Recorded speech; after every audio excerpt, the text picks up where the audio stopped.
ಸಂಗೊಳ್ಳಿ ರಾಯಣ್ಣ ಅವರ ಕಥೆ ಭಾರತೀಯ ಸಂಸ್ಕೃತಿ ಮತ್ತು ದೇಶಭಕ್ತಿಯ ಅತ್ಯುತ್ತಮ ಉದಾಹರಣೆಯಾಗಿದೆ. ಸಂಗೊಳ್ಳಿ ರಾಯಣ್ಣ ಅವರು ಕರ್ನಾಟಕದ ಬೆಳಗಾವಿ ಜಿಲ್ಲೆಯ ನಂದಗಡ ಗ್ರಾಮದ ವೀರಯೋಧರಾಗಿದ್ದರು.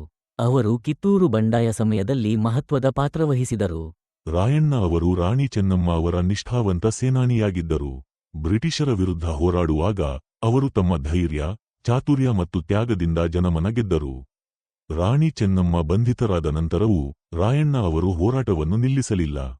ಅವರು ಗುಯೆರಿಲ್ಲಾ ಯುದ್ಧತಂತ್ರವನ್ನು ಅನುಸರಿಸಿ ಬ್ರಿಟಿಷರ ವಿರುದ್ಧ ಹೋರಾಟ ಮುಂದುವರಿಸಿದರು.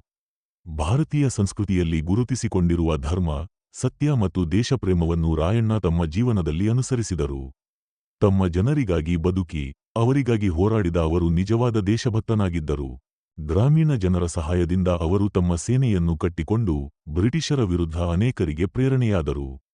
ಆದರೆ ದ್ರೋಹದಿಂದ ರಾಯಣ್ಣರನ್ನು ಬ್ರಿಟಿಷರು ಬಂಧಿಸಿದರು. 1831ರಲ್ಲಿ ಅವರನ್ನು ಶಿಕ್ಷೆಗೆ ಗುರಿಪಡಿಸಿದರು. ಅವರ ಮರಣವು ಒಂದು ಅಂತ್ಯವಲ್ಲ, ಅದು ದೇಶಭಕ್ತಿಯ ಒಂದು ಪ್ರಾರಂಭವಾಗಿತ್ತು. ಅವರ ಬಲಿದಾನವು ಅನೇಕ ಜನರಲ್ಲಿ ಸ್ವಾತಂತ್ರ್ಯದ ಕಿಡಿಯನ್ನು ಹಚ್ಚಿತು.